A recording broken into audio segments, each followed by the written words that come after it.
Pleased to say the Deputy Prime Minister Angela Rayner is with us this morning. Good morning. Morning. I've not interviewed you in this area before. It's nice No, to see you. We haven't got the fans normally in the cold. Yeah. It's usually a little chillier than this. Women of a certain age. I'm with you, sister. The government, let's talk about the fact that they were well aware of what happened, or what could happen at Grenfell, and they failed to act. What is this government going to do? Well, first of all, reading Sir Martin's summary and the volumes that he's collated, the failures were systemic. Absolutely everybody, whether it was a regulator, whether it was those that had the materials, whether it was the government, whether it was the council, the tenant management organiser, every single layer failed to recognise and to protect those residents at Grenfell, and it is absolutely shocking to see that. And this government has got to make sure that we accelerate remediation. I've looked at it and I'm not happy with the pace that we're at the moment. And we've got to look at the 58 recommendations that Sir Martin has come forward and make sure that we do everything we can to meet those and go beyond to ensure that people are confident that one of the things that was really striking to me was that greed and deregulation had been put before safety. And that's what needs to change, is that actually the number one priority of any government is to keep its citizens safe, and this is part of that process. Previous Labour governments are not without guilt. Oh yeah, I mean, Sir Martin's report talks about the early 90s onwards. It was absolutely catastrophic, whether it was the privatisation of services that oversee buildings or whether it was the deregulation. There was just catastrophic failures. Now, there has been some changes that have been made, whether that's the new regulator, the laws around materials that are used. But actually, we've got to go further and make sure that, as I say, the cultural shift in this country has to be about empowering people, because that was the other thing that came out to me pre-Stark, is that the tenants wasn't listened to. Everyone dismissed their concerns. They raised concerns and they were dismissed. So empowering people and then also making sure we change the culture, that actually it's about safety first, not profit first. Do you think some people should be in jail? Well, I think the Met Police have been investigating this and they've outlined that they will continue their investigations, and our job is to ensure they carry on with that investigation and we give them all the support they need, because we can't have a situation where justice is delayed because that's justice denied. So as quickly as possible, the Met Police will carry out their investigations and we've got to support that process. Yeah. I can't say too much beyond that because I don't want to say anything that would jeopardise that, but the Met Police will be the ones to investigate. Yeah, but given what you've read and what you know about this process, you would be content to see some people face criminal justice? What I've read has really angered me. It really upset me and affected me, and seeing the survivors and seeing the families of those that lost their loved ones and then reading what Sir Martin has put, it's absolutely appalling. And, you know, the police absolutely have our full support in taking the action that they need to take. OK. Right to Buy, you've been critical of the scheme. Why?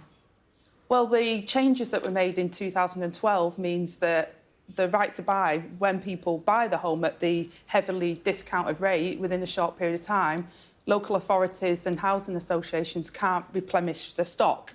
So I think the current scheme as it stands, I don't think it necessarily serves the taxpayers who invest in social housing and making sure we've got the right balance. I think people should have the right to buy the home, but I also think there has to be a balance, because we've got to make sure we've got the social housing the country desperately needs, because far too many families at the moment are in temporary accommodation because we don't have social housing. So do you want it scrapped, or...? I don't want right to buy scrap. We're doing a consultation on it at the moment. I'm very clear that people should have the right to buy, but we can't have a situation where the taxpayers have invested in social housing, which we want to build a generation of social housing with the 1.5 million homes, but then I can't have them going out the back door at a very high discount where we can't replace them because we need social housing in this country. Because, of course, you benefited from it, didn't you? I benefited from the previous scheme before 2012, absolutely, and I think people should be able to. I think, you know, I was a single mum and it was one of the biggest moments of my life. I always felt insecure as a child. When I was able to provide for my child, it was an incredible moment for me. And I think that's right, people. If you've lived in that house and you've brought your children up, of course you should have the right to buy it if you've been there a long time. So we're looking at consulting on what the fair and reasonableness of people's ability to buy that home, but equally making sure that the taxpayers can then replenish that stock, and we've got the value for that as well. OK, talk to me about winter fuel payments for some pensioners. Why are you in agreement that should be scrapped for about 10 million pensioners? Well, first of all, we inherited a terrible situation, even worse than what the IFS was saying before the general election. We knew that the crashing of the economy and the situation... I'm aware of all of that. I'm asking you what your view is on the policy. And therefore, we had to make some difficult decisions. So therefore, it's important that those that are entitled to pension credit are given pension credit, and we're doing a big campaign because there's over 800,000 who are entitled that are not currently getting it, so that they will continue to get the winter fuel payment. And the household support fund, which we've extended, means that there'll be over £400 million available for those pensioners who are not on pension credit and not eligible for it, but that we can help if they have problems this winter as well. And of course, we've protected the triple lock. We know this is difficult, but we cannot sustain what we've inherited with a £22 billion black hole in the public finances. So because, of course, just to say on that point as well, OK, when Liz Truss crashed the economy and inflation went up to nearly 11%, it's pensioners that are hit the hardest by that. When the energy bills were so high, it was pensioners that were hit hardest by that. So whilst some pensioners may have had the allowance, the winter fuel allowance, the costs that were going out the door because of the previous government meant that they were worse off. And that's why we've got to make sure the economy is in a good place. Do you support scrapping winter fuel payments to 10 million pensioners? Well, we've means tested it, and I do support the government in means testing it. But I also support the measures that the Chancellor has set out in terms of helping them through the household support fund, so that those that don't meet pension credit, and like I say, there's thousands of pensioners that do meet pension credit who are not currently applying for it, which we're reaching out to make sure that they're on the pension credit so they continue to get the winter fuel payment. And those that are just under, that just doesn't quite make that mark, there is the household support fund that will help them this winter as well. OK, in 2017 you tweeted and said, Theresa May, that 10 million pensioners will lose their winter fuel payments if the Tories are re-elected. So it was a policy that you disagreed with then. So how can you agree with it now? Well, since then, we've had Liz Truss' disastrous budget, and we've got a £22 billion black hole. So it's about choices. So pensioners that'll have to pay for it? Not at all, because we've protected the triple lock.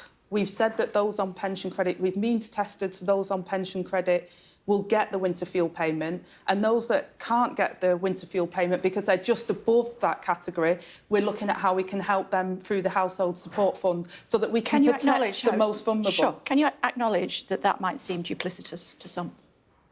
No, there's a lot of things that over my lifetime as a politician that I would really want to have been doing now, but because the economy is in a very different place because of the actions of the previous government, we can't do those things.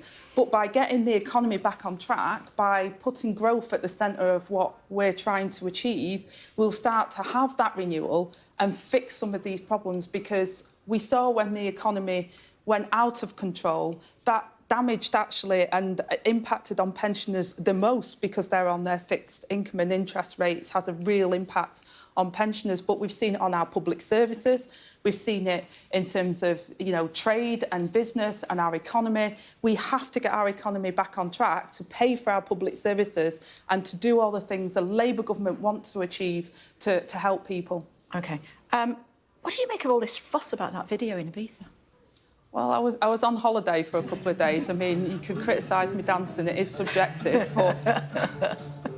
Honestly, so what? You were out in a club having a relaxing time. I mean, good on you, but... I mean, I take my job really seriously and what I do, and I work, and I'm always in Parliament, and I'm always doing what needs to be done, and I'll continue to do that. But I also believe, as a former trade unionist... What time of the night was this? I mean, how did you keep... I would have been in bed by that time. Oh, Fisher's a really, really great guy. I've known Fisher for a number of years, and I just think you've got to have downtime as well. Everybody has to have downtime, but I do take my job really seriously, and I like to talk about what I'm doing to help other people. I'm not criticising you. I just wondered what you thought about the uproar. At times, people like to look at that element, or yes, I'm working class, I like a dance, I like dance music. I got criticised for going to the opera, if you remember. I wasn't allowed, I was a champagne socialist for going to the theatre. I think it's harder being a woman in politics than a man. I think we get judged very much. I mean, the day I walked into number 10, which was an incredible day for someone... Do you think you'd ever say that? No.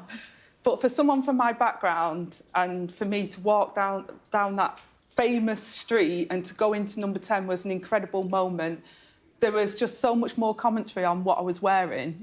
And I was like, I've spent years, I came off my council estate, I've worked really, really hard. I brought my child up when I was 16, and I've worked my way to be respected, to get to this position, to show that I've got worth in what I'm doing. And you're talking about what dress I'm wearing or what jacket I'm wearing. It's like, I'm trying to do a job for people here, and that, I think, distracts sometimes. And it's frustrating because it's like, well, let's talk about the substance. Exactly. Well, hopefully you've been allowed to do that this morning. It's always great to see you. Thank you. Thanks very much. Thank you.